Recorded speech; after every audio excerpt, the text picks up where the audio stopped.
প্রিয় দর্শক, স্বাগত জানাচ্ছি আগামীর বাংলাদেশ অনুষ্ঠানে। আশা করি আপনারা ভালো আছেন, সুস্থ আছেন। আজকে আমাদের সঙ্গে অতিথি হিসাবে রয়েছেন Ilias Hossain, head of news RTV। আরও রয়েছেন ডাক্তার তাজদুবা জাবিন, যুগ্ম আহ্বায়ক, জাতীয় নাগরিক পার্টি NCP। ইলিয়াস হোসেন, আপনি নিশ্চয়ই দেখছেন যে নির্বাচন নিয়ে নতুন করে সংশয়ে বিএনপি, এই শিরোনাম দিয়ে রোববার একটি জাতীয় দৈনিক খবর প্রকাশ করেছে।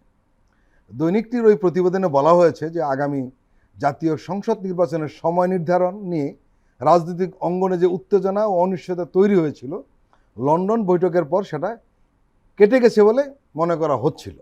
কিন্তু 2 সপ্তাহ যেতে না যেতেই নতুন করে নির্বাচন কেন্দ্রিক সংশয় তৈরি হয়েছে বিএনপিতে।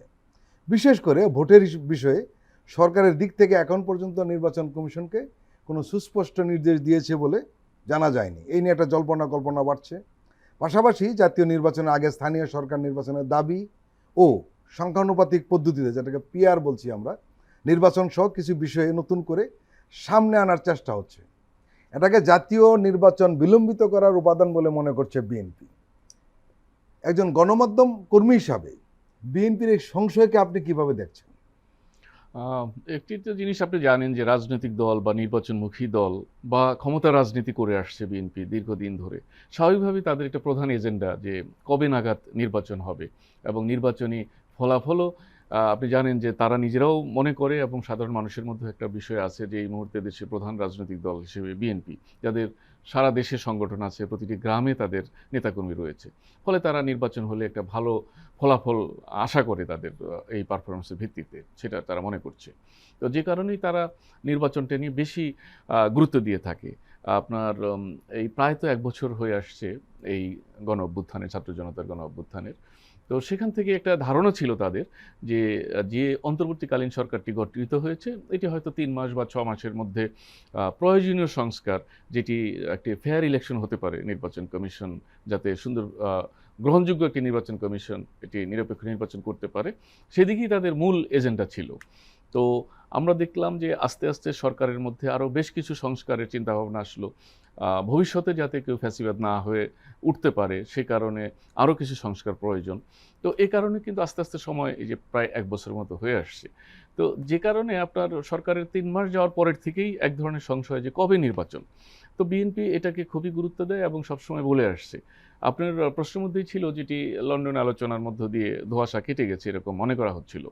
কিন্তু পরবর্তীতে এখনও ইসিকে না বলা, আবার এর মধ্যে একটি বড় সমাবেশ হয়েছে, আপনি দেখেছেন যে ইসলামী আন্দোলনের নেতৃত্বে অন্যান্য বিএনপি ছাড়া অন্যান্য রাজনৈতিক দলগুলো সেখানে ছিল।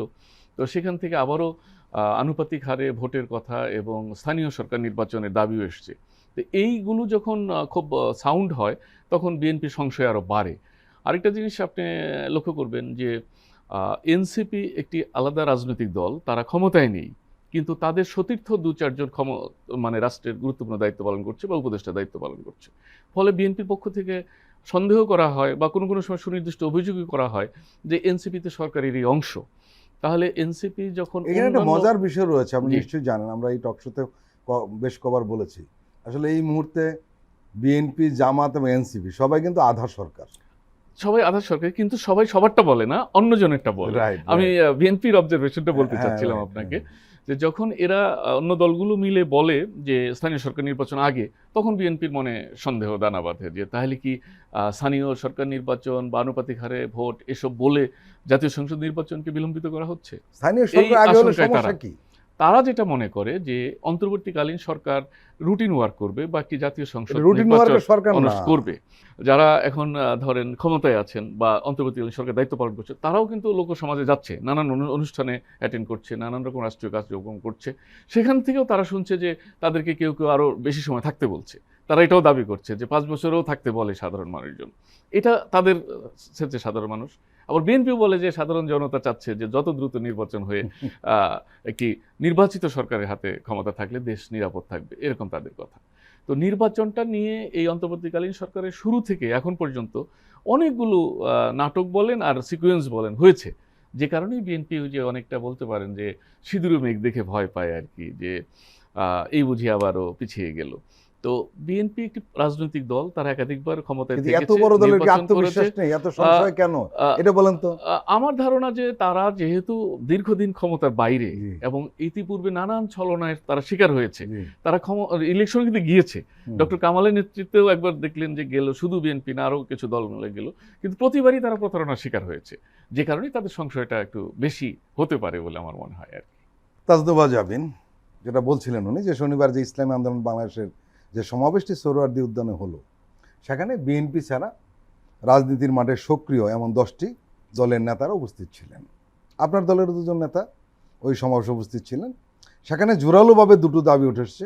একটি হলো জাতীয় নির্বাচন আগে স্থানীয় নির্বাচন, আর হলো পিআর পদ্ধতিতে নির্বাচন। সেখানে অনেক বক্তাই বিএনপির নাম না নিয়ে দলটির তীব্র সমালোচনা করেছেন। রাজনৈতিক বিশ্লেষকদের কেউ কেউ এই সমাবেশটিকে এক ধরনের রাজনৈতিক মেরুকরণ হিসাবে দেখছে।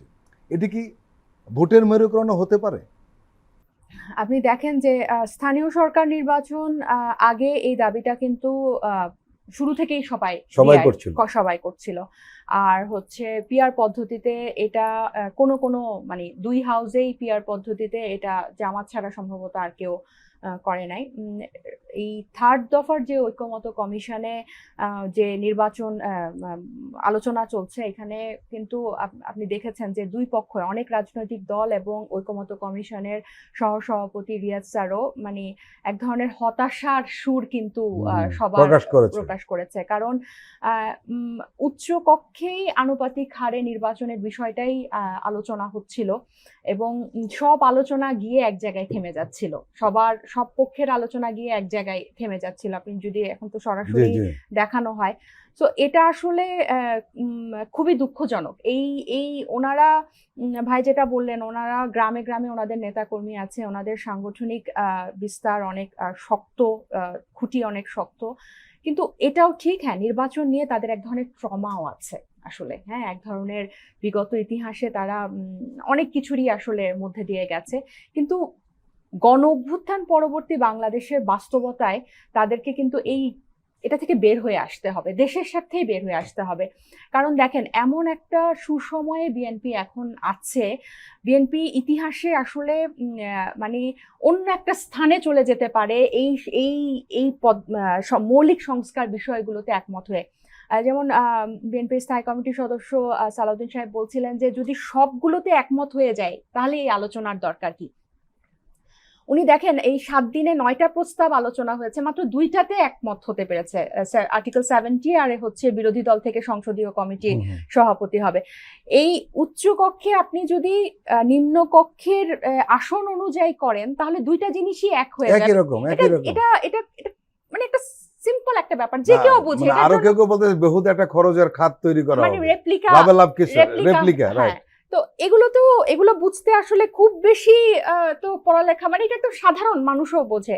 ইমপ্লিকেশনটা কোথায় হবে যে সংবিধান সংশোধনের ক্ষেত্রে, এটার পিছনেও একটা ইতিহাস আছে যে বাংলাদেশে বারবার কিন্তু এই গণ অভ্যুত্থানটা হচ্ছে, এই বারবার এই সিস্টেমের মধ্যে থেকেই কিন্তু স্বৈরশাসক তৈরি হচ্ছে। আপনি যতই বলেন যে হাসিনা খারাপ ছিল দেখে হাসিনা স্বৈরশাসক হয়েছে বা ফ্যাসিস্ট হয়েছে, কিন্তু আপনি যখন সিস্টেমেই ফ্যাসিস্ট হওয়ার প্রণালীটা রেখে দিবেন, প্রসিজারটা রেখে দিবেন, তখন তো যে কেউ ফ্যাসিস্ট হয়ে। এখন বিএনপি নির্বাচন নিয়ে সংশয়, বাংলাদেশের মানুষ এবং অন্যান্য রাজনৈতিক দল কেউ ফ্যাসিস্ট হয়ে উঠবে কিনা এটা নিয়ে সংশয়, রাইট? সো আপনাকে দুইটা জিনিসই কিন্তু ছাড় দিতে হবে। ওনাদের নির্বাচন নিয়ে এক ধরনের একটা তিক্ত অভিজ্ঞতা আছে বা ট্রমা আছে, এটাকে যেমন মানুষ বুঝছে, কিন্তু পাশাপাশি কিন্তু এই বাংলাদেশের কথাটাও চিন্তা করতে হবে। আপনি শুধু খালি আপনার এক দলীয় বা একটা নিজের দলীয় এজেন্ডা ভিত্তি করে যদি আপনি জাতীয় পর্যায়ের ডিবেটে অংশ নেন বা আলোচনায় অংশ নেন, সেটা তো সব মানুষের সাথে তাহলে এক ধরনের একটা প্রতারণাই হবে। সো আমি আশা করব যে ঐক্যমত কমিশনের এই বসা বা তার আগেই যে গণ অভ্যুত্থানে এত মানুষ শহীদ হওয়া, অঙ্গহানি হওয়া, এগুলোর প্রতি মানে যে কারণটাই আজকে বাংলাদেশ এখানে এসেছে, এই কারণটাকে অ্যাড্রেস করা।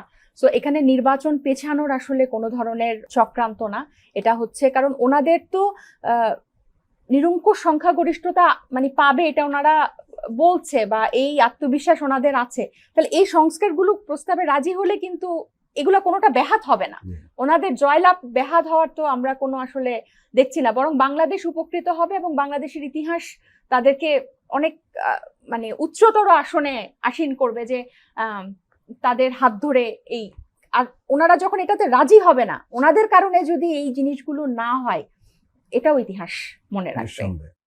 ইলিয়াস হোসেন, তাজদুবা কিছু কথা বলছিলেন যে বিএনপি আসলে এখন একটা এই সংস্কার সাথে থেকে একটা কৃতিত্ব নিতে পারতো, মূলত ওনার কথায় সেটাই বোঝা যাচ্ছিল। কিন্তু আমরা দেখছি যে বিএনপি সংস্কারের ব্যাপারে কেমন যেন একটা অনীহা। প্রথম প্রশ্নটা হলো আপনার কাছে যে সংস্কার হলে বিএনপির সমস্যাটা কোথায়? বিএনপি কিন্তু সংস্কারের বিপক্ষে না, সবসময় সংস্কারের কথা বলছে, তার মতো করে বলছে। এবং তারা ইতিমধ্যে আপনি জানেন যে 31 দফা একটি সংস্কার প্রস্তাব দিয়েছে অনেক আগে, প্রায় 3 বছর আগে। এটি নিয়ে তারা রীতিমতো কর্মশালা করেছে, তাদের নেতাকর্মীদেরকে উদ্বুদ্ধ করেছে, প্রচার করেছে। তো তারা সেখানে দেখিয়েছে যে মোটা দাগে যে সংস্কারগুলোর কথা তারা বলেছিল, ওগুলো যদি তারা বাস্তবায়ন করতে পারে, এখন যে সংস্কার প্রস্তাবগুলো আসছে তার অনেকগুলো এর মধ্যে হয়ে যাচ্ছে। তার সময় ঠিকই বলছে, কিছু মৌলিক বিষয়ে তারা এক হতে পারছে না। তা আমার ধারণা যে প্রত্যেকটি রাজনৈতিক দলেরই নিজস্ব যেরকম এজেন্ডা থাকবে, সেই এজেন্ডা কিন্তু না, এটা মনেও হয় না রাজনৈতিক দলের নিজস্ব এজেন্ডাও না। কেন জানি মনে করতে চাচ্ছে। হতে পারে যে নতুনের সাথে সম্মিলনের ক্ষেত্রে মানুষের একটা থাকে, গ্যাপ থাকে, যেটা বিতর্কের মাধ্যমে নিরসন হয় আর কি। ওখানে যে 30টি বা 32টি দল অংশগ্রহণ করছে, সবাই কিন্তু কথা বলছে এবং এক ধরনের ডিবেট হচ্ছে হয়ে। এখন আলী রিয়াজ সাহেব যেটা বললেন যে উনি কিছুটা হতাশ, এটা নতুন কথা। এর আগে এতদিন ধরে যে চালিয়ে আসছেন সবসময় আসার কথাই বলেছেন। তো এখন যেহেতু সময় শেষের দিকে আসছে, ঐক্যমত্য হচ্ছে না, যে কারণে তার হয়তো বা এক ধরনের হতাশা। কিন্তু উনি কিন্তু এই কথাটা বলেছিলেন যে আমরা কিন্তু সব বিষয়ে ঐক্যমত্য হব, এমন কোনো কথা না। তো এটা সম্ভব না, কখনোই আপনি সব বিষয়ে একমত হতে পারবেন না, হয়তো কাছাকাছি যাবেন। এবং আমরা যেটা করি আর কি, 4টা মানুষ বসে একটা কথা বললে একজন ছাড় দিল। এখানে আমি আরেকটু নির্দিষ্ট করে আপনাকে জানতে চাইবো, সেটি হলো এই সংস্কারটা হচ্ছে একটা নির্দলীয় সরকারের মাধ্যমে। জি, এখানে তারা দলীয় চিন্তা করে কিন্তু সংস্কার করছে না। জি। কিন্তু প্রশ্নটা হলো যে আমরা একজন রাজনৈতিক দলের নেতা মনে করবে কি যে এই সংস্কারটা দেশের জন্য কল্যাণকর কি না, এই বিবেচনা যদি সবাই যেত তাহলে বোধহয় সমস্যার সমাধান হতো। কিন্তু আমরা দেখছি সবাই অনেকটা দলীয় দৃষ্টিভঙ্গিতে চিন্তা করছে। কোনো কোনো ইস্যুতে কিন্তু জামাতও দলীয় দৃষ্টিভঙ্গিতে চিন্তা করে, শুধু বিএনপি নয়। না, যে কোনো রাজনৈতিক দলই এটা করতে পারে, কিন্তু দেখতে পারে। এখন তো আমি আপনি সাধারণ মানুষ, এবং এই দলীয় চিন্তার বাইরে চলে যাওয়ার কারণেই তো, দলীয় চিন্তার বাইরে যাতে দেশটা চলে সে কারণে তো এই 5ই আগস্ট হয়েছিল। সেটার কি হবে? না সেটা ঠিক। 5ই আগস্ট যদি বলতে চান তাহলে আবার এটাও বলতে হয়, কিন্তু 5ই আগস্ট কিন্তু শুরু হলো কোটা বিরোধী আন্দোলন থেকে শুরু হলো। তখন কিন্তু আপনি ম্যানিফেস্টো দেন নেই যে কেন এই অভ্যুত্থান করছেন। আস্তে আস্তে এই বিষয়গুলো জড়িত হয়েছে, সংস্কারের চিন্তা ভাবনা পরবর্তীতে আসছে। শুরুতে কিন্তু আপনার একটা কোটা বিরোধী আন্দোলন ছিল। এরপরে যখন আপনি দেখলেন যে কি পরিমাণ নিষ্ঠুর, অমানবিকভাবে আন্দোলনকে দমন করার চেষ্টা করেছে সরকার, এবং ওই পালিয়ে যাওয়া সরকার যেভাবে মানুষ হত্যা করেছে, নারী শিশু হত্যা করেছে, তারপরে যখন দেখা গেল যে বাংলাদেশের মানুষ এই গণ অভ্যুত্থানটাকে স্বতঃস্ফূর্তভাবে গ্রহণ করেছে, তারা দলমত নির্বিশেষে রাজপথে নেমে এসছে। আজকে যারা গণ অভ্যুত্থানের পক্ষের দল, আমরা হতাশার সাথে সমালোচনা করছি যে এরা ঐক্যের মধ্যে ফাটল ধরছে, একে অপরকে অবিশ্বাস করছে, কিন্তু ওই সময় কিন্তু কাঁধে কাঁধ লাগিয়ে তারা কাজ করেছে, সবার সাথে সবার যোগাযোগও ছিল। আমরা শুনেছি যে সমন্বয়কদের সাথে বিএনপির অ্যাক্টিং চেয়ারম্যান তারেক রহমান সাহেবের সাথে যোগাযোগ ছিল। তার মানে সবাই মিলে চেয়েছে যে এই স্বৈরাচার ফ্যাসিবাদের হাত থেকে রক্ষা পেতে। আস্তে আস্তে আপনার প্রত্যাশা বেড়েছে যে আমরা এত বড় একটা ফোর্স, তাহলে সবাই মিলে দেশটাকে সুন্দরভাবে গড়ার জন্য একটা ঐক্যমতে পৌঁছতেই পারি। দেন এই বিষয়গুলো এসছে। এখন যদি আপনি বলেন যে এগুলো করার জন্যই গণঅভ্যুত্থান হয়েছে, আপনি ধরেন যে 2 মেয়াদের বেশি প্রধানমন্ত্রী থাকতে পারবে না, এই ব্যাপারে কিন্তু কাছাকাছি চলে আসছে। এখনো একমত হয়েছে এটা বলছি না, কিন্তু কাছাকাছি চলে আসছে। তো এইগুলো বিতর্কের বিষয়, বিতর্কের মাধ্যমে হয়তো ছাড় দিবে। ওই যে রাষ্ট্রপতি যেটা আশা করলেন, আমারও এরকম আশা জাগে যে সবাই মিলে যদি কিছু কিছু ছাড় দিয়ে একটা জায়গায় আসে তাহলে তো সম্ভব। কিন্তু রাজনৈতিক দলগুলো জনগণের সেবা করার জন্যই দল করেছে, কিন্তু তার দলীয় দৃষ্টিভঙ্গির মাধ্যমে মানুষের সেবা করতে চায়। আমি আপনি যেভাবে সাধারণ চিন্তা ভাবনা করি, তারা তা করে না। তারা তাদের রাজনৈতিক একটা আবর্তের মধ্য থেকে জনসেবা করতে চায়। সেই কারণেই এতগুলো রাজনৈতিক দলের উদ্ভব এবং একজনের সাথে আরেকজনের মতবিরোধ দেখা যায়। এখন মনে হচ্ছে রাজনৈতিক দলগুলোর ভূমিকা দেখে কি মনে হচ্ছে? জি, দেশের চেয়ে দল বড়, দলের চেয়ে ব্যক্তি বড়। না, এটা আপনার মনে হতে পারে। না না, মনে হওয়ার কিছু নাই। না না, আমি প্রমাণিত বলছি যে পাচ্ছি আমরা। এটা সিদ্ধান্তে আসতে পারবেন না আপনি, মনে হতে পারে। এবং এই দেশের রাজনীতিবিদরাই, এই দেশের মুক্তিযুদ্ধ থেকে শুরু করে এখন পর্যন্ত যে জায়গায় আসছে, এরাই কিন্তু আবার সংগ্রাম করছে। এবং এক একটা রাজনীতিবিদ লাইভ যদি আপনি দেখেন কিভাবে তারা ক্ষতিগ্রস্ত হয়েছে, পারিবারিকভাবে ক্ষতিগ্রস্ত, নাজেহাল হয়েছে। আমাদের দেশের রাজনীতিবিদরা এতই সুনাম অর্জন করেছেন যে তারা নিজের একটা নির্বাচন না করে কেয়ারটেকার চান। আমি তো বললামই যে আপনি একমত হতে পারবেন না, এক সিদ্ধান্তে আসতে পারবেন না। ভালো আছে, মন্দও আছে। তো এখন যে আলোচনাগুলো চলছে যে মন্দটা যাতে রহিত করে ভালোর দিকে আসা যায়, সেই দিকেই তো সবার টার্গেট। কিন্তু আপনি এক বাক্যে সবাই মেনে নিবে এটা আশা করাও সমীচীন না। এই জন্যই বিতর্ক, এই জন্যই আপনার বসতে হয়েছে, না হলে তো এত কিছু হতো না। তো আমার ধারণা, আমি এখনো বিশ্বাস করি যে বিএনপি একটি দায়িত্বশীল দল। তাদেরও গত 17 বছরে অনেক কর্মী মারা গেছে, অনেকে হামলা গুমের শিকার হয়েছে, এবং তারা যে এই যে দিনের পর দিন আলোচনায় অংশ নিচ্ছে, এবং আপনি এটা বললে হয়তো বাড়াবাড়ি হবে না যে বিএনপি, জামাত, এনসিপি এরকম 3-4টা দল বাদে আর যারা আছে বছরের বছর তাদের জামানত বাজেয়াপ্ত হয় নির্বাচনে, তারা প্রার্থী পায় না 50 আসনের বেশি দিতে, তারাও কিন্তু সমান তালেই কথা বলতেছে, তাদেরকেও কিন্তু এই গুরুত্বপূর্ণ দলগুলো সহ্য করছে, একই সাথে বসছে। এটাকেও আপনার আমলে নিতে হবে যে শুধু যে কেন বুঝতেছে না, কেন করতেছে না। এই যে সমাবেশটি যে হয়েছে আপনার খেলাফত ইসলামী আন্দোলনের নামে, আপনি জানেন গত 15 বছর তারা সব নির্বাচনে অংশগ্রহণ করেছে, সব সরকারের সাথে তারা আছে। লোক মুখে এরকম আলোচনাও আছে যে এরা সবসময় পেইড এজেন্সি দ্বারা। তো কাজেই আপনি দেখলেন যে সরাটি মাঠ ভরে গেল, আপনি খোঁজ নিয়ে দেখেন সব মাদ্রাসার ছাত্র, বেশিরভাগ মাদ্রাসার ছাত্র, মসজিদের ইমাম মুয়াজ্জিম, এনাদের সাথে যে কানেকশন, পীর ভক্তি, সেখান থেকে এখানে আসে। শুধু ওই সংখ্যা বিবেচনায় আপনি রাজনৈতিক বক্তব্যের মধ্যে আসা বোধহয় ঠিক হবে না, কারণ এনারা তো এই সমাবেশ আগেও করছে, এরকম তাদের অনেক লোক হয় যে কোনো সমাবেশে, কিন্তু তাদের সবসময় জামানত বাজেয়াপ্ত হয়। অতএব তাদের যে রাজনৈতিক, মানুষের কল্যাণে রাজনীতি করার যে ম্যানিফেস্টো বা তাদের যে পরিকল্পনা, সেটাকেও আপনি আমলে নিতে হবে। দেন আপনি দেখেন যে কে কতটুকু ভূমিকা রাখছে এই দেশ জাতির জন্য, সেই অনুযায়ীও গুরুত্ব দেওয়া উচিত। তবে অবশ্যই আমি বলবো যে বিএনপি যেহেতু বড় দল, দায়িত্বশীল দল, তার মধ্যে আরও বেশি দায়িত্বশীল আচরণ আসা উচিত, যাতে অন্যরা আস্থা পায় তাদের প্রতি। নিশ্চয়ই তাদের একটা পরিকল্পনা থেকেই তারা বার্গেনিং করে যাচ্ছে। প্রিয় দর্শক, এখন আমরা একটি বিরতি নিচ্ছি, আপনারা আমাদের সঙ্গেই থাকুন।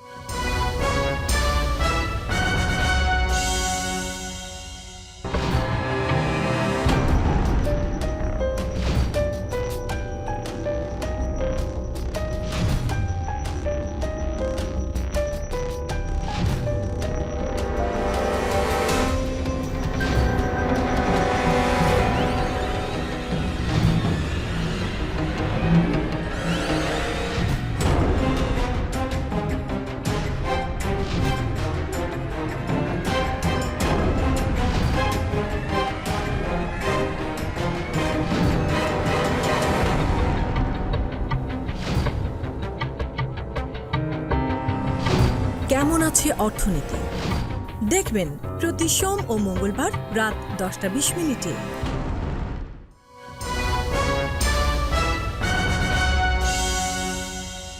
আবারও স্বাগত আগামীর বাংলাদেশ অনুষ্ঠানে। আজকে আমাদের সঙ্গে আলোচনায় রয়েছেন RTVর head of news Ilias Hossain, রয়েছেন এনসিপির যুগ্ম আহ্বায়ক ডক্টর তাজদুবা জাবিন।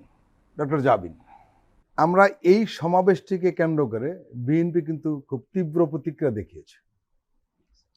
দলটির স্থায়ী কমিটির সদস্য সালাউদ্দিন আহমদ বলেছেন, যারা স্থানীয় সরকার নির্বাচন ও আনুপাতিক হারে নির্বাচনের দাবি করছে, এটা তাদের রাজনৈতিক অবস্থান হতে পারে, কিন্তু সেটা সবার উপর চাপিয়ে দেওয়া যাওয়ার কোনো বিষয় নয়। এবং উনি একটা কথা বলেছেন যে এসব দাবি যারা তুলছে তাদের উদ্দেশ্য থাকতে পারে হয় নির্বাচন বিলম্বিত করা অথবা নির্বাচন না হওয়া। আবার রোববার একটি সমাবেশে বিএনপি স্থায়ী কমিটির আরেক সদস্য মির্জা আব্বাস বলেছেন, এক একজন একটা দাবি তুলে নির্বাচনকে পিছিয়ে নির্বাচনের অবস্থা সর্বনাশ করে দিয়ে এ জাতির সর্বনাশ করতে চাচ্ছে। এর মানে হলো যে অন্য রাজনৈতিক দল যখন কোনো দাবি তুলছে, বিএনপি একটা ট্যাগ লাগিয়ে দিচ্ছে যে এরা নির্বাচন পিছিয়ে দিতে চায় অথবা বানচাল করতে চায়। কি বলবেন?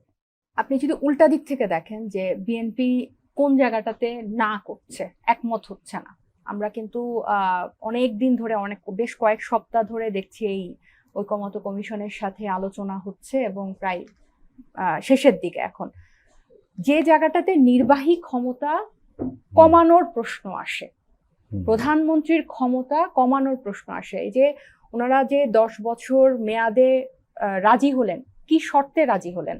যে এনসিসি থাকতে পারবে না, এনসিসি কে চেঞ্জ করে নিয়োগ কমিটির কথা বলা হলো, ওটাতেও ওনাদের এখনো কোনো ঐকমতে আসতে পারে নাই। না, তারা বলছে যে আমরা এটা মানবো না, আগে যেটা বলেছি সেই অবস্থানে আমরা রয়েছি। তারপর উচ্চকক্ষ কিন্তু যে আনুপাতিক হারে কেন করার কথা, যে নির্বাহী ক্ষমতাটাকে এক ধরনের তদারকিতে রাখার জন্য এই সংবিধান সংশোধনের ক্ষেত্রে। তাহলে পুরো ব্যাপারটাতে দেখা যাচ্ছে যখনই প্রধানমন্ত্রীর ক্ষমতা কমানোর প্রশ্নটা আসছে, ওনারা বলছেন যে ওনাদের উপর রাজনৈতিক বিভিন্ন পক্ষ চাপিয়ে দিচ্ছে, এটা গণতান্ত্রিক হচ্ছে না, এটা বাকশালী হয়ে যাচ্ছে। এই ব্যাপারটা কি ঠিক? তাহলে তো এই সাইড থেকেও প্রশ্নটা তোলা যায় যে আপনারা আবার সেই হাসিনা যেরকম সবকিছুর ক্ষমতার অধিকারী ছিল, মানুষ বলে যে আমেরিকার প্রেসিডেন্টের থেকেও বাংলাদেশের অনেক বেশি ক্ষমতাধর ছিল, মানে উপরে আল্লাহ নিচে হাসিনা, এরকম একটা ব্যাপার মানুষজন বলে যে এর মাঝখানে কেউ নাই, উপরে সবচেয়ে ক্ষমতাধর আল্লাহ, নিচে হচ্ছে বাংলাদেশের প্রধানমন্ত্রী। তাহলে এই নির্বাহী ক্ষমতাটা কমানোর প্রশ্নে কেন বিএনপি একমত হতে পারছে না? যেই ব্যাপারটা গিয়ে নির্বাহী ক্ষমতাকে ওনারা এবং এটার কোনো অল্টারনেটিভ ওনারা কিন্তু দিচ্ছে না, যে এই প্রস্তাবে ওনারা রাজি হচ্ছে না, তাহলে এই প্রস্তাবটা এই প্রক্রিয়ায় বাস্তবায়ন না হয়ে অন্য একটা প্রক্রিয়ায় হবে, যে প্রক্রিয়ায় নির্বাহী ক্ষমতাটা একটা তদারকির মধ্যে থাকবে। ওনারা কিন্তু এটাতে রাজি হচ্ছেন না। আমরা বারবার গত 10 মাসে বিভিন্ন প্ল্যাটফর্মে আমরা কিন্তু বলছি যে স্থানীয় সরকার নির্বাচনটা কেন আগে চাচ্ছে, কারণ এই নির্বাচন কমিশনের এই যে নিরপেক্ষতার একটা ব্যাপার যে আসছে, আমরা যে ইসির পুনর্গঠনের কথা বলছি, আমরা কেন বলছি? কারণ এই নির্বাচন কমিশনটাই হচ্ছে এই অবৈধ 3টা নির্বাচন পরিচালনা করেছে, তাদেরকে তো কেউ জবাবদিহির মধ্যে আনতে পারে নাই। এখন এসে কি সেই দিন ফিরে আসবে? তা তো নাই। সেই 1500-1400 মানুষ যারা শহীদ হয়েছে তাদের জীবন কি ফিরে আসবে? কিছুই হবে না। তাহলে এটা কি ভবিষ্যতে যাতে আর না হয়, সেটাই তো আমরা চাচ্ছি। তাহলে গত 10 মাস ধরে বিভিন্ন প্ল্যাটফর্মে যে আমরা যখন বলছি প্রধানমন্ত্রীর ক্ষমতা কমাতে হবে, প্রধানমন্ত্রীর মেয়াদ কমাতে হবে, একটা দলে কি এত বড় একটা মানে রাজনৈতিক লিগেসি প্রাপ্ত একটা দল, তাদের কি প্রধানমন্ত্রী হওয়ার ক্যান্ডিডেট নাই?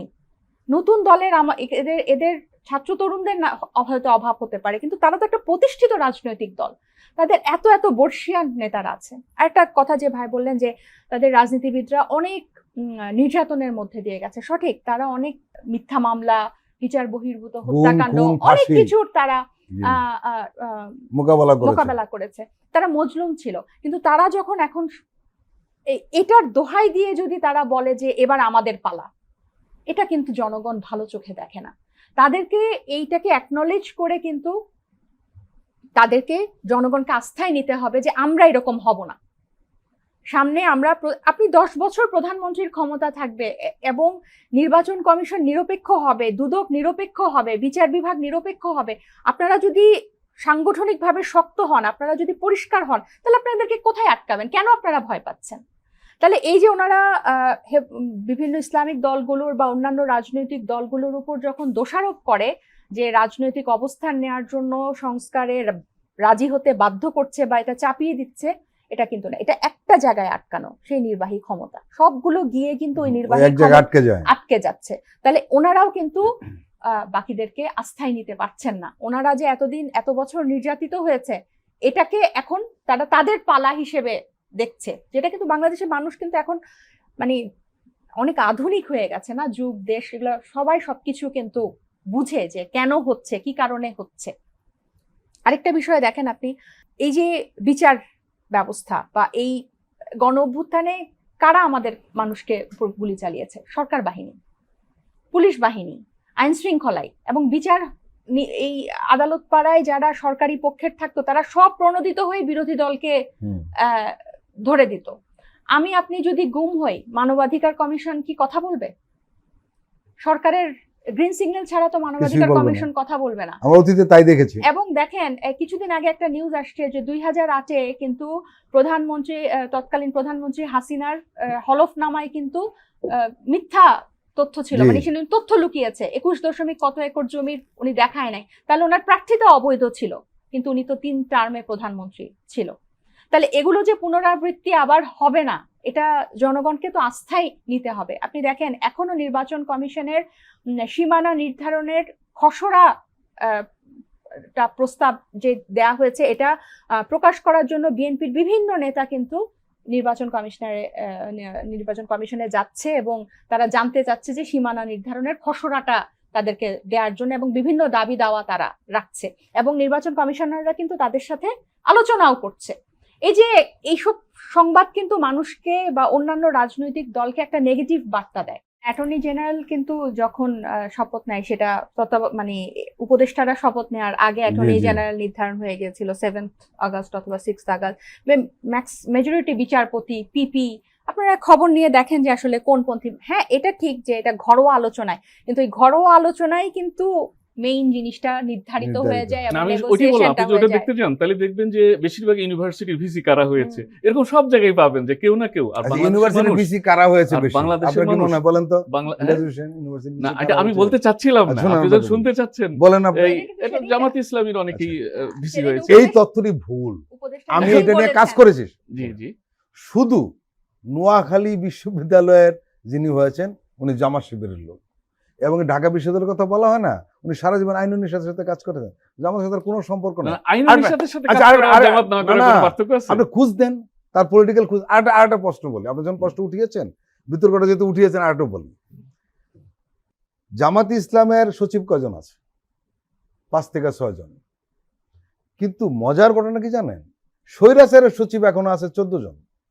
তাহলে স্বৈরাচার আপনি আমলের। আপনি না, এটা না, কিভাবে না বিভাজন না, করবেন? আমার প্রশ্নটা তো কি, বিএনপিতে যখন আপত্তি উঠানো হয় যে বিএনপি থেকে যখন আপত্তি উঠানো হয় যে জামাতের লোকেরা সব সচিব হয়ে গেছে, আবার জামাত থেকে ওঠানো হয় যে বিএনপিতে সব সচিব হয়ে গেছে। খেয়াল করেন কথাটা, কিন্তু দুই দল একটা কাজ করে না। ওই 14 জনের ব্যাপারে চুপচাপ, এই জন্যই আমি বলছিলাম যে ব্যাপারটা এখানে আবার ঘরোয়া, দুই দলের চুপচাপ। ব্যাপারটা ঘরোয়া, কেউ জি। সুনির্দিষ্টভাবে ওইভাবে বলে কিন্তু না। বিষয়টা যেটা হলো কিন্তু কি, আপনি জানেন, কিন্তু অনেকেই জানে। কিন্তু আমরা যে- একটা কথা বলি কি জানেন, আমরা যখন কারোর ব্যাপারে কোনো কিছু কথা বলতে চাই, যাচাই করি না, খোঁজ নেই না, না আমরা ইলাবটি বলে দিলাম। হ্যাঁ, এই কিন্তু আমরা বলতে আমি- এই বাংলাদেশি, এই আমি জাতি আমরা এরকম। আমি এই সংখ্যাগুলি কেন বললাম জানেন? এই বিতর্ক ওঠার কারণে আমি ব্যক্তিগতভাবে গণমাধ্যম কর্মী হিসেবে খোঁজ দিয়েছিলাম যে ঘটনাগুলি কি। আমি অবাক হয়েছি ওই বিষয়টা, যে 14 জনের মতো স্বৈরাচারের দোষররা সচিব এবং যুগ্ম সচিব রয়েছেন, এদের ব্যাপারে জামাত এবং- বিএনপি চুপচাপ, এবং এদের কারো কারো প্রমোশনও হচ্ছে। প্রমোশন হচ্ছে। আমাদের সমস্যা হয়েছে কি জানেন, আমরা সবকিছু যতটা না রিয়েলিটি খোঁজ করি, হ্যাঁ। তার চেয়ে পারসেপশনটারে গুরুত্ব হ্যাঁ। দিয়ে থাকি। কিন্তু খোঁজ এই দিবেন না, না, আমরা এই খোঁজ দিব জিনিসগুলো, তো। এই জিনিসগুলো প্রতিষ্ঠিত জি পারসেপশন থেকে, জি জি, যে অমুক জায়গায় এই হয়েছে, হ্যাঁ। তমুক জায়গায় এই হয়েছে। শুধু শুধু। এই যে পারস্পরিক অনাস্থা বা সন্দেহ, অবিশ্বাস, এগুলো দূর করতে পারতো কিন্তু সরকারই। জি। সরকার যদি স্ট্যান্ড নিয়ে বলে, যে স্ট্যান্ড নিল যে আমার এইভাবে আমি সরকার পরিচালনা করছি, কে বিএনপি, কে আওয়ামী লীগ, কে জামাত এটা দেখছে না, হুম। একান্তই অন্তর্বর্তীকালীন সরকার, সেই বক্তব্যটা যেন কেন আসে না? আমরা যে বিশাল এক গণ অভ্যুত্থানের মধ্য দিয়ে এতগুলো মানুষের জীবনের বিনিময়ে যে অর্জিত যে অন্তর্বর্তীকালীন সরকার চলছে, যে ভবিষ্যৎ যাতে নিষ্কণ্টক হয়, এর জন্য তাহলে ছোট দল বলেন, বড় দল বলেন, যারাই গণ অভ্যুত্থানের অংশীজন ছিল, প্রত্যেকেরই সন্দেহের ঊর্ধ্বে উঠে এসে বিতর্ক করে একটা পর্যায়ে আসা উচিত বলে মনে করি আমি। আমি একটু এখানে অ্যাড করতে চাই যে দেখা যায় যে সব আলোচনা সমালোচনায়, যে আপনারা বললেন যে সরকারে ঘরোয়া আলোচনা বা সব পদে কিন্তু সব দলের লোকজনই আছে, নেগোসিয়েশনের মাধ্যমে আছে, কিন্তু আপনি যখনই কোনো ব্যর্থতা বা কোনো সমালোচনা হয়, সবকিছু কিন্তু ওই 2 জন, আগে 3 জন, এখন 2 জন ছাত্র উপদেষ্টার উপরে গিয়ে বর্তায়। সব সময় তাদেরকেই কিন্তু লেন্সে রাখা হয়, যার কারণে মানে এটার একটা মানে আপনি যদি একটা মনোভাব দেখেন যে কৃতিত্বটা পুরো সবকিছুর কৃতিত্ব সবার, কিন্তু যখন দোষ হবে তখন, বা যখন সমালোচনা হবে তখন কিন্তু স্পেসিফিক 2 জনের। আমরা মির্জা ফখরুল ইসলাম আলমগীরকেও দেখলাম মুরাদনগরের ব্যাপারে উনি স্পেসিফিক একজন উপদেষ্টাকে আবার একটু দায়ী করতে চাইলেন। সো এই ধরনের এই প্রতিহিংসা বা মুখোমুখি এইসব ব্যাপারগুলোতে আসলে কে ক্ষতিগ্রস্ত হয়? মানে এই ব্যাপারগুলোতে আসলে বাংলাদেশ বেশি ক্ষতিগ্রস্ত হয়। হ্যাঁ, এগুলো নিয়ে, এসব আলোচনা নিয়ে এত মুখরিত থাকি আমরা, মানুষ প্রতিদিন শুধু ব্যাটারি রিক্সাতেই গত কয়েক মাসে পঙ্গু হাসপাতালে 36% মানুষ ভর্তি হয়েছে। প্রতিদিনের ট্রাফিক ব্যবস্থা, খাওয়ার বাজারের অবস্থা, মানুষের নিরাপত্তা, বিভিন্ন হাসপাতালে চিকিৎসার অবস্থা, শিক্ষা, যেগুলো মূল, এগুলো নিয়ে আমাদের কোনো আলোচনা নাই। কিন্তু এই পক্ষ এবং ওই পক্ষের রাজনৈতিক মুখোমুখি আলোচনায় কিন্তু ওই একই জায়গায় কিন্তু আমরা দাঁড়িয়ে আছি। বাংলাদেশের মানুষ, সাধারণ মানুষ জীবন দেয়, কিন্তু আপনি দেখেন আবার বাস্তব, এটাই হচ্ছে আমার জন্য, মানে আমার মতো মানুষের জন্য খুবই দুঃখের, যে আপনারা একজন আরেকজনকে কম বেশি দেখাতে গিয়ে কিন্তু মাঝখানে ক্ষতি হয়। এতে কিন্তু সবচেয়ে সংকট হয়েছে, তরুণরা হতাশ হয়ে যাচ্ছে। অবশ্যই আমরা যারা গণমাধ্যমে কাজ করি, তাদের কাছে অনেকে জানতে চান, ইদানিং এই প্রশ্ন আমরা মুখোমুখি হই, যে সময়মতো নির্বাচন হবে তো, আর নির্বাচন হলে তখন লেভেল প্লেইং ফিল্ড থাকবে তো। ইলিয়াস হোসেন, আপনি নিশ্চয়ই এই ধরনের প্রশ্নের মুখোমুখি হন। শুধু শুধু মানুষ কিন্তু প্রশ্ন করে বসে নির্বাচন ঠিক সময় হবে তো? মানুষের মধ্যে এই প্রশ্ন উঠছে কেন? ওই যে বললাম, এটা তো আসলে এখন টক অফ দ্য কান্ট্রি আর কি, সব জায়গায় ওঠে। আর একটি জিনিস আমি বলে নেই যে বাংলাদেশের মানুষ কিন্তু সাংঘাতিকভাবে রাজনৈতিক সচেতন এবং রাজনীতি নিয়ে আলাপ আলোচনা করতে খুব পছন্দ করে। একদম গ্রামের মেঠোপথের ওই পান দোকান থেকে শুরু করে বিনোদনের অংশও বটে, অনেক অনেক বলতে পারেন।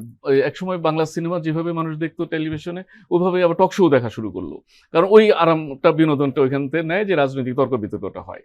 আর আমি আপনাকে আগেও বলেছি যে এই বাংলাদেশের নির্বাচনটা আসলে খুব গুরুত্ব দিয়ে দেখে মানুষ, এবং এটার জন্য তারা এখন তো আরো বেশি করে।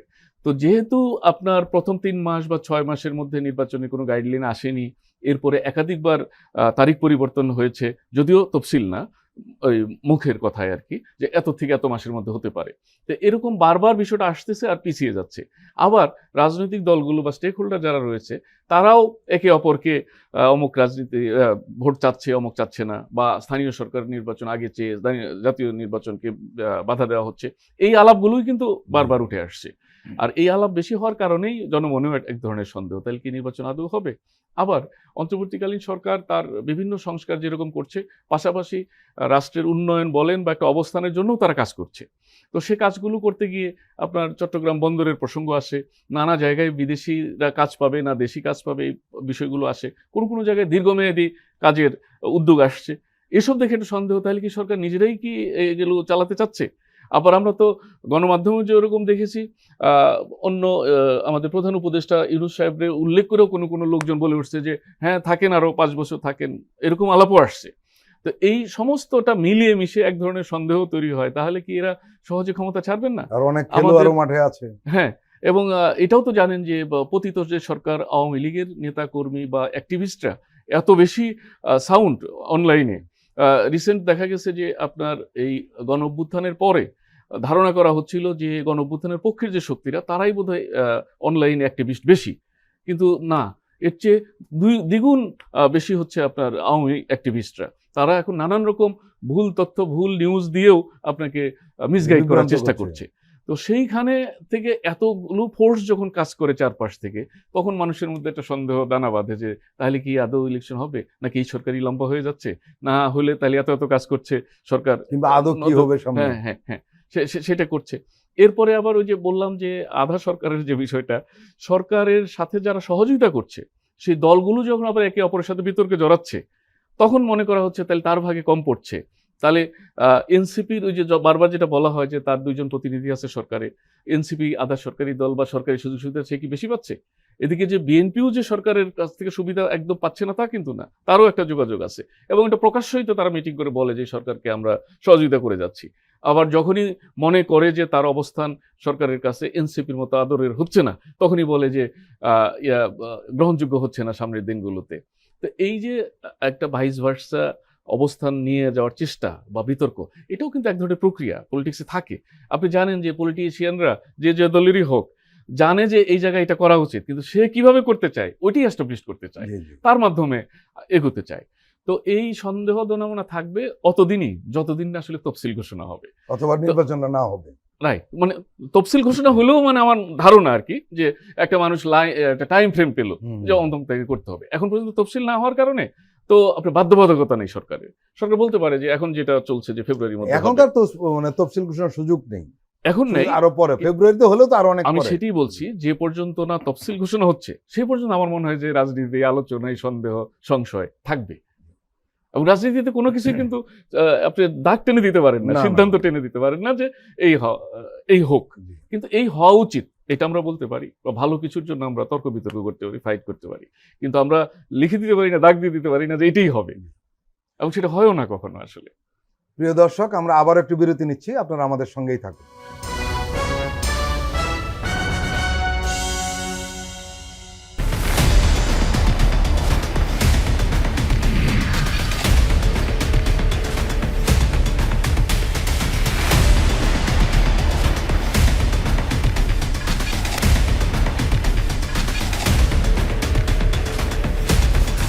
নিপীড়নের স্মৃতি, প্রযোজনা মোহাম্মদ হাসান রিয়াদ ও গোলাম মোর্শেদ। দেখবেন প্রতি শুক্র ও শনিবার সন্ধ্যা 7টায়।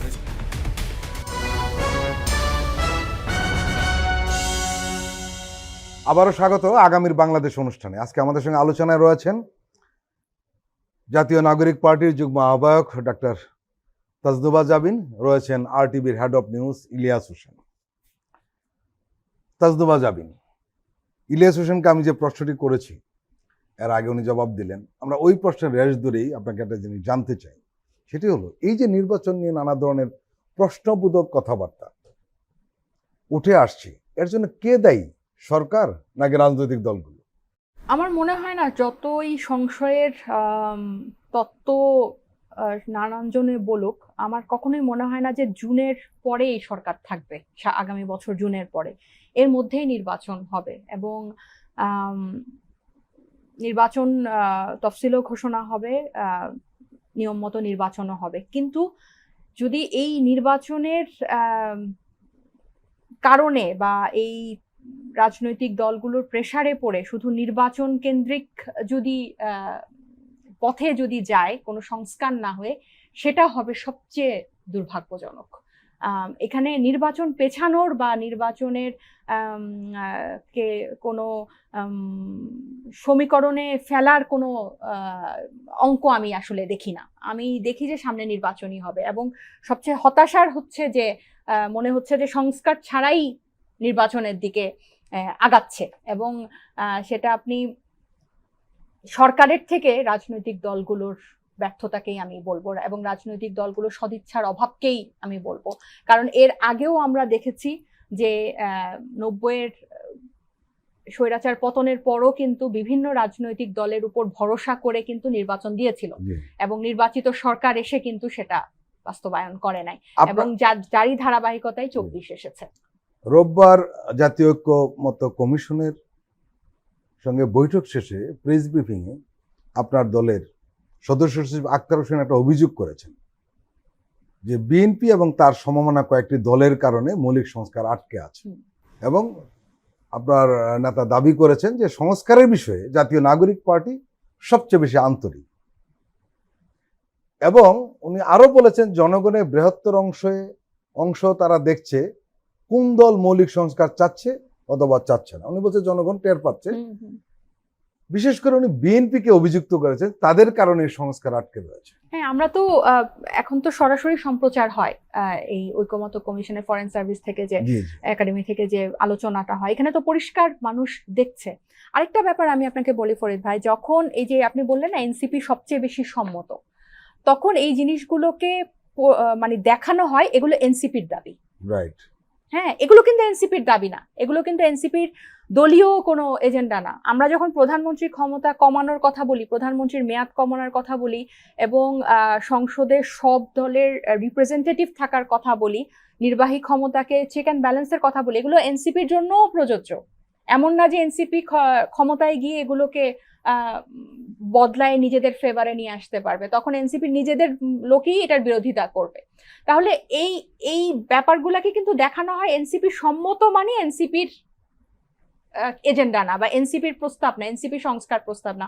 ওনাদের প্রায় কিন্তু টকশোতে দেখা যায় ওনারা বলেন যে তাহলে এনসিপি ক্ষমতায় আসুক, ক্ষমতায় এসে ওনারা এগুলো বাস্তবায়ন করুক। এভাবে হয় না, কারণ আমরা এনসিপি ক্ষমতায় গিয়ে এগুলো বাস্তবায়ন করবে, আরেকজন এসে এটাকে 2/3 জোরে এটাকে আবার সরায় ফেলবে। তাহলে এখানে ক্ষতিগ্রস্তটা কে হয়? এই যে আমরা গণতান্ত্রিক অগ্রযাত্রা বলছি, মানুষকে যে আমরা যে দায় দরদের রাজনীতি করব বলছি, মানুষকে যে খাওয়া পড়া ভাতের দারিদ্রতা থেকে মুক্ত দিব বলছে, এগুলো তো সেট হবে না আপনি যদি এইখানে নিয়মগুলো সেট না করেন। তাহলে আপনি দেখেন এই যে গ্রামে গঞ্জে যখন বিচার বহির্ভূতভাবে মানুষকে তুলে নিয়ে যেতে পারতো, যে কোনো সময় পুলিশ গিয়ে অ্যারেস্ট করতে পারতো, যে কোনো সময় মিথ্যা মামলা দিয়ে দিতে পারতো, আপনি কি মনে করেন এই যে প্রত্যন্ত অঞ্চলের এসব মানুষ সংস্কার বুঝে না? যখন বিচার বিভাগ নির্বাহী বিভাগ থেকে আলাদা হয়ে যাবে, এটার উপর এটার কোনো ক্ষমতা থাকবে না, প্রধানমন্ত্রীর দলের লোকজন সব প্রণোদিত হয়ে বিরোধী দলকে দমন করার জন্য মিথ্যা মামলা দেওয়ার প্রক্রিয়া বন্ধ হয়ে যাবে, তাহলে তো এইসব মানুষ সংস্কার বুঝে এটা কেন বুঝবে না? ওনারা আরো বেশি ভালো বুঝবে। আপনি তো মিথ্যা মামলার ভুক্তভোগী না, ওই নেতাকর্মীরাই ভুক্তভোগী, তাহলে ওনাদের পরিবার তো আরো বেশি ভালো বোঝার কথা। তাহলে এই জিনিসগুলো কিন্তু কোনো রাজনৈতিক দল বা এনসিপির একক নিজেদের চাওয়া না, এটা বাংলাদেশের মানুষের জন্য চাওয়া যে প্রধানমন্ত্রীর ক্ষমতাটা কমুক এবং গণতন্ত্র ফিরে আসুক। ইলিয়াস হোসেন, আপনি লক্ষ্য করেছেন যে বিএনপির তীব্র সমালোচনা করা হচ্ছে ইদানিং। এটা কিন্তু স্বাভাবিক। কি কারণে স্বাভাবিক? যে ক্ষমতাধরদেরকেই মানুষ প্রশ্ন করে, বিশেষ করে সাংবাদিকতা করেই জি, ক্ষমতাসীনদের প্রশ্ন করে সাংবাদিকদের কাজ। আমরা জানি যে এই মুহূর্তে বাংলাদেশে আসলে প্রকৃতপক্ষে ক্ষমতা ধরবে হলো বিএনপি, যে যতই হিসাবটা করুক না কেন। আরেকটা কারণে তাদেরকে প্রশ্ন করা হয় এবং আক্রমণাত্মক প্রশ্ন করা হয়, এই কারণে সবাই মনে করে যে বিএনপির দায়িত্বটা বেশি। এই মুহূর্তে একই সঙ্গে ধরে নেওয়া হয় যে একটা সুষ্ঠু এবং সুন্দর নির্বাচন হলে বিএনপি ক্ষমতা আসবে, এতে কোনো সন্দেহ নাই, সাধারণ মানুষের অন্তত নাই, যে যাই বলুক না কেন। কিন্তু আমরা লক্ষ্য করে যে তারা এই সমালোচনাকে বা প্রশ্নকে অনেক সময় স্বাভাবিকভাবে নিতে পারছে না। বিএনপি একদম যে দলীয়ভাবে নিতে পারছে না তা না, বিএনপির কোনো নেতাকর্মী রাইট, তাদের বক্তব্যে দলীয়ভাবে ঠিক জি, আছে, তাদের বক্তব্যে তারা জি, ক্ষোভ জি, প্রকাশ জি, করে। জি। এটা আসলে আমার মনে হয় যে এটা বৈচিত্র্যময়, তো দল তার নেতাদের এক একজনের এক এক রকমের থাকবে। যখন দল নির্দিষ্ট করে কোনো বিবৃতি দেয় বা হয়, তখন আমরা এটা দলের কথা হিসেবে অবশ্যই। নেই। কিন্তু কোনো নেতা তার ব্যক্তিগত পার্সপেক্টিভ থেকে হয়তো সমালোচনা করে থাকেন, সমালোচনা নিতে পারে না, এরকম হয়। কিন্তু আমি তো দেখলাম যে তাসনুবাও এক অর্থে বিএনপির প্রশংসাই করছে যে এই সংস্কারের মধ্যে দেশ জাতির কথা মাথায় রেখে, যেহেতু বিএনপি বড় দল, তারা যদি স্যাক্রিফাইসটা করে বা ভবিষ্যতের জন্য করে, তাহলে তো তারাই ইতিহাসে লাভবান হবে, প্রশংসা করবে। তো যাদের এই প্রশংসা পাওয়ার সুযোগ আছে, ঠিক সমালোচনাও শোনার সুযোগও তাদের আছে বা Right. শুনতে হবে, এটি স্বাভাবিক। কিন্তু নেতাকর্মীদের সবাই তো আর একরকম চিন্তা করে না, যে কারণে কেউ রিয়াকশনটা দেয় একটু উৎকট ভাবে। কোনো সময় মনে হয় যে তারা সহ্য করছে না সমালোচনা। আবার আপনি যদি এটাও দেখেন, দল ছোট বড় যাই হোক, কথা বলার ক্ষেত্রে কিন্তু আসলে কেউ কম বলছে না। এনসিপিরও কোনো নেতার কথা একদম জাতীয় পর্যায়ের নেতাদের লেভেলেই ক্ষুব্ধতা প্রকাশ করছে আর কি, একজন আরেকজনের সমালোচনা করছে। এটা এক অর্থে খুব স্বাস্থ্যকর পরিবেশ যে না, বলা স্বাস্থ্যকর যাচ্ছে, না, আপনার সাথে এক একমত অর্থে না। এক অর্থে বলছি আমি, জি, আমি সব অর্থে বলি নাই, এক অর্থে বলছি যে বলা যাচ্ছে। আর আপনি যেটা বললেন, আপনার সাথে আমিও একমত যে বলা গেলেই কি সব কথা বলবেন আপনি, ওই জায়গাটায় আপনার পরিমিতি বোধের খুব দরকার আছে। এবং দেশ এখন যে পরিস্থিতির মধ্য দিয়ে যাচ্ছে, আমি মনে করি দায়িত্বশীল দল এবং প্রত্যেকটা নেতারই কথাবার্তা বলার ক্ষেত্রে চিন্তা ভাবনা করে বলা উচিত যে আমার কথাটা শুধু আমার কাছে থাকছে না, এই কথাটা মানুষের মধ্যে গিয়ে প্রভাব ফেলছে। আর আজকে তথ্য প্রযুক্তির কল্যাণে কত কিছু হয়ে যাচ্ছে, আপনার কথাও আপনার এআই দিয়ে আপনার ফেজে চালায় দেওয়া হলো, কিন্তু কথা আপনার না আসলে। right. তো সেখানে যখন আপনি এই সুযোগ তৈরি করে দিবেন এটারে বিকৃত করার, তাহলে তো আরো নেবে। তো সেক্ষেত্রে আমার ধারণা যে যতটা দিন যাবে, সংস্কারের যে বৈঠকটা হচ্ছে এটা তো শেষের দিকে, তো যদি বিএনপি, আপনি একটা আশার কথা যে বিএনপি যে অ্যাক্টিং চেয়ারম্যান তারেক রহমান নিয়ে এদেশে পজিটিভ নেগেটিভ নানান ধরনের আলোচনা সমালোচনা বহু বছর হয়ে আসছে। কিন্তু এই গণ-অভ্যুত্থানের পরের থেকে বা গণ-অভ্যুত্থানের আগেও যে উনি চেঞ্জ হয়েছে, সেটা আপনি বুঝি নাই কেন? সরকারিভাবে নিষেধাজ্ঞা ছিল তার বক্তব্য প্রচারের। কিন্তু উনি দলের সাথে যে মিটিং করতেন, আমরা সেই সমস্ত কাভার করতে গিয়ে বা এমনি দেখার সুযোগ হয়েছে, সেখানে দেখছি যে উনি যথেষ্ট পরিণত রাজনীতিবিদ হয়েছেন আরও বেশ কয়েক বছর আগেই। এখন পর্যন্ত কিন্তু তার কোনো সিদ্ধান্ত বা কথাবার্তায় সরাসরি মনে হয় নাই যে সে কাউকে ছোট করে কথা বলছে। বরঞ্চ তার সমালোচকরাও আপনি জানেন যে সে খোঁজ খবর নিচ্ছে, অসুস্থ হলে বা কোনো রকমের কিছু হলে। সে একটা জাতীয় নেতা হওয়ার পথে, আমি বলবো। তো তাসনুভার যে প্রত্যাশা, সাধারণ মানুষও যে মনে করে যে এই সংকট হয়তো কেটে যাবে, আমার ধারণা যে একটা পর্যায়ে তারেক রহমানেরও একটা হস্তক্ষেপ থাকবে ঐক্যমত্য প্রতিষ্ঠার ক্ষেত্রে, এবং যেটা দায়িত্বশীল আচরণ তার কাছ থেকে দেশ জাতীয় আশা করতেছে। তো বিএনপির নেতা, স্থায়ী কমিটির সদস্য থেকে শুরু করে পাড়া মহল্লার নেতা কে কি বলল, শেষ পর্যন্ত হয়তো এই কথাগুলো থাকবে না। মূল কথাটা হয়তো তারেক রহমানের মুখ দিয়ে আসবে বা খালেদা জিয়ার নির্দেশনার মধ্য দিয়েই বিএনপি পরিচালিত হবে। তখন এখন যে অবস্থাগুলো মনে হচ্ছে, আমার একটা প্রত্যাশা যেগুলো আসলে অতটা থাকবে না, যখন একটা পর্যায়ে ক্লোজ করার দরকার পড়বে যে আর কত বিতর্ক, এখন একটা সিদ্ধান্তে আসা উচিত। তারপরে একথা সত্য যে সাধারণ মানুষ, সুশীল সমাজ বা এনজিও অ্যাক্টিভিটি যেভাবে চিন্তা করে দেশ এবং রাজনীতি দলগুলো সেভাবে করে না। রাজনৈতিক দলগুলো মনে করে যে আমি তো শুধু ভালো মানুষ নিয়ে চলতে, তার দল চলে না। তার রাজনৈতিক দল পরিচালনার ক্ষেত্রে যেরকম ব্যবস্থাপনার লোক লাগে, মিছিল মিটিংয়ের লোক লাগে, তারপরে ভোট চাওয়ার লোক লাগে, আবার যারা শিক্ষিত, রুচিবান, দায়িত্বশীল লোক, সেরকম লোকও লাগে। এই সব লোক নিয়ে যখন একটা রাজনৈতিক দল চলে, তখন শুধু সুশীল চিন্তা ভাবনায় তারা চলতে পারে না, তাদের এক ধরনের একটা বাধ্যবাধকতা আছে। আপনার এই যে 17 বছরে তার কত নেতাকর্মী যে বাড়িঘর ছাড়া হয়েছে, হাজার হাজার মামলায় পড়েছে, এলাকায় ছিল হয়তো চেয়ারম্যান, ঢাকায় এসে মোটরসাইকেল চালাচ্ছে রাইডের, তো এইগুলোও তাদের দেখতে হয়। ফলে আমি আপনি যে এরকম সুন্দর নিটল ক্লিন একটা দল চাই বা একটা রাজনীতি চাই, সেটা হয়ে ওঠে না অনেক সময়। ভাই যেটা বললেন যে জনাব তারেক রহমান হয়তো শেষ পর্যন্ত মানে ওই গিয়ে আবার এক ব্যক্তিতেই থাকে আর কি, যে একজন নির্দেশ দিলে বা একজন বললে এটা হবে। আমরা আসলে এই জিনিসটারই পরিবর্তন চাই, যে একজন ব্যক্তি বা একটা দল কেন্দ্রিক ডিসিশন গুলা যাতে না হয়। জাতীয় নেতা তখনই হবে, আপনি দেখেন যে ওনার দলের অসংখ্য তরুণ কিন্তু আহত হয়েছে, শহীদ হয়েছেন। তো ওনাকে মানে যতই আপনি মুখে একরকম বলুক, কিন্তু ওনাদের সাথে ওনার দেখা হওয়ার আগেই কিন্তু উনি লন্ডনে বসে নির্বাচনের বৈঠকটা করছে। এটা কিন্তু যারা গণ অভ্যুত্থানে অংশ নিয়েছে তাদের জন্য এক ধরনের কিন্তু একটা বেদনার, যে আমার নেতা আমার সাথে দেখা হওয়ার আগে। এটা ওনাদের হয়তো স্ট্র্যাটেজি হতে পারে, কিন্তু আমাদের প্রত্যাশা, ধরেন আমি এখন রাজনীতি করলাম না, আমি জুলাইয়ে অংশ নিয়েছি, আমি আশা করব যে তারেক রহমান দেশে আসবেন এবং সবার সাথে উনি কথাবার্তা বলবেন, তারপর উনি নির্বাচনে যাবেন। তো এই যে একজন ব্যক্তির উপর যে অনেক কিছু ডিপেন্ড করে, বাংলাদেশের দ্বিদলীয় যে একটা ধারা চলে আসছে দীর্ঘদিন, অনেক কিছু না, সবকিছু। তো এটাই আসলে পরিবর্তন চাই আমরা, কারণ বিএনপির তরুণ প্রগতিশীল একটা বিরাট অংশ কিন্তু এগুলোর পরিবর্তন চায়। তারা হয়তো এটা মুখে বলতে পারে না, কিন্তু এটা আমরা জানি, আমরা তাদের সাথে আমাদের কথাবার্তা হয়, যোগাযোগ হয়। বিরাট একটা তরুণ এবং প্রগতিশীল অংশ কিন্তু সেই কর্মী এবং জাস্ট লাগোয়া বাহিনী হয়ে থাকতে চায় না, তারা কিন্তু পরিবর্তন চায়। মানুষ চায় যে এখন নেতা জনতার কাতারে নেমে আসবে। ওই কথাটা কেন সমালোচিত হয়েছিল, এই যে প্রভু করে দেখা, এবং এই সমালোচনা কিন্তু বিএনপি লোকজনও করেছে। এটাই আমি বললাম যে একটা অংশ, বলছি যে ওই যে বাস্তবতাটা ওইটা আর এই প্রত্যাশা দুয়ে মিলে নিশ্চয়ই এটা সুন্দর ভবিষ্যতে আসবে। আমার ধারণা যে উনিও এগুলো বোঝেন আর কি, যে এইভাবে আসলে আর ভবিষ্যতে রাজনীতি হবে না, সবাইকে নিয়ে রাজনীতি করতে হবে। ডক্টর তাজনুবা জাবিন এবং ইলিয়াস হোসেন, আপনারা দুজনে আমাদের দীর্ঘ সময় দিলেন, আপনাদেরকে আন্তরিক ধন্যবাদ। প্রিয় দর্শক, আজকের অনুষ্ঠান আমরা এখানে শেষ করছি। আপনারা ভালো থাকবেন, সুস্থ থাকবেন। আল্লাহ হাফেজ।